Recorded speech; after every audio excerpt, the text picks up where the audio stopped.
Jacques ended up getting released, or did he quit? He got released. He got released. We were waiting because we signed our contracts on December 30th in 98. So December, there's a window of 4 months every year for the contract to get fired. And the first day was December 99, the 30th. So I don't get my release. I don't get my release. Jacques calls me, says, I got fucking released. I'm out of the company. So I'm waiting the whole time, and so I'm calling the office, see what's going on, and they kept me for another year, and they let him go, and then that's it. And they didn't do much with you that year, but the one thing that you are remembered for is your infamous Brawl for All match with Steve Williams. Well, the thing is that not too long after, I did 3 training camps at the WWE headquarters in Stamford, Connecticut. And then... didn't they send you to All Japan or something too? Yeah, too. And they called me up and they said, okay, next Monday you're starting. That was a Thursday. They called me, Bruce Pritchard calls me. They said, okay, you're going to wear a blue trunk and with the cape like the Dynamite Kid, British Bulldog, and the blue boots, the big fleur-de-lis in the back, and you're starting Monday on Raw. So Friday I don't have my plane tickets. I called the office and say, I'm supposed to start Monday. It's a change of plan. So things happen like that sometimes. It's pretty, so you almost pretty had a depressed. big push. Almost had a push, yeah. Yeah. And for that Brawl for All match, could you, if you wanted to box, like have a legitimate athletic boxing competition, could you even be licensed with your eye? No. So you were, so there was no real, because I guess it was under the pro wrestling. Yeah, it was no commissions or anything. No commission, yeah. Yeah, because, and I went with my eye patch too. Right, because you can't perceive depth for someone that's like, you're very tough, but like to block punches, it's very difficult with one eye. Yeah, but I guess since I threatened Nash and people, to beat them up. I guess they wanted to see if I had really balls or I just pretended I had balls. Yeah. So they put me with the guy who was supposed to win the whole thing, Dr. Det, Steve Williams. And then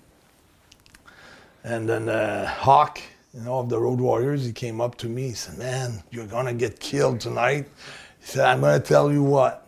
As soon as, you dance a little bit with Steve, and then when he tags you, you just lay down there, you grab your $5,000 and everything will be good. I look at Hawk, I said, are you fucking serious, Mike? You're telling me to fucking lay down with this motherfucker? No, go back and tell him that I'm gonna fight everything I've got in myself, and he's in for the fight of his fucking life. Tell him to fuck off with this $5,000. So and you went the distance with him. Yeah, I went the distance. Despite your handicap. Yeah. And despite that you couldn't do MMA or boxing. I had only 1 week of training. Steve Williams was training for 3 months in Japan and everywhere with different guys at the time, and 3 guys in the meantime, and things like that. And if you look at his second match against Bart Gunn, he was winning the whole thing. He was like, he had only 12 seconds to go, and he got knocked out there, but he was winning he was supposed to win the whole thing, and he was far ahead on points on Bart Gunn on the second match. Bart just came out at the last second because I think it was just a problem, and we all had the same problems. It was our cardio. Yeah, because you weren't trained like we weren't trained most for people that. have an 8-week training camp at least. Yeah, no training camp at all. And me, they fucked with me because I brought a coach, an MMA coach, with me because you have the 2 generic coaches that were saying, "Yeah, you're good, okay, just do this, just do that." But it was generic for every wrestler. They had the same coach, the same 2 coaches for every Brawl for All match. So they didn't have any strategy or nothing at all. So I brought my own coach.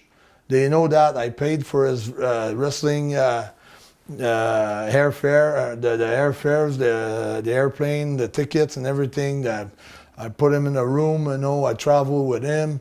I don't eat at all during the whole day because I'm all stressed up by the match. The adrenaline is there.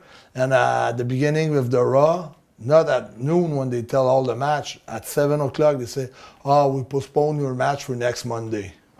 It's not going to be this Monday, it's going to be next Monday. But I spent already $2,000 on the guy, bring him in with me. Yeah. So the next Monday, I didn't bring him with me. I said, if I bring him with me again and they postpone the match another time, it's going to cost me $4,000, Yeah. So So I guess you were released a while after that.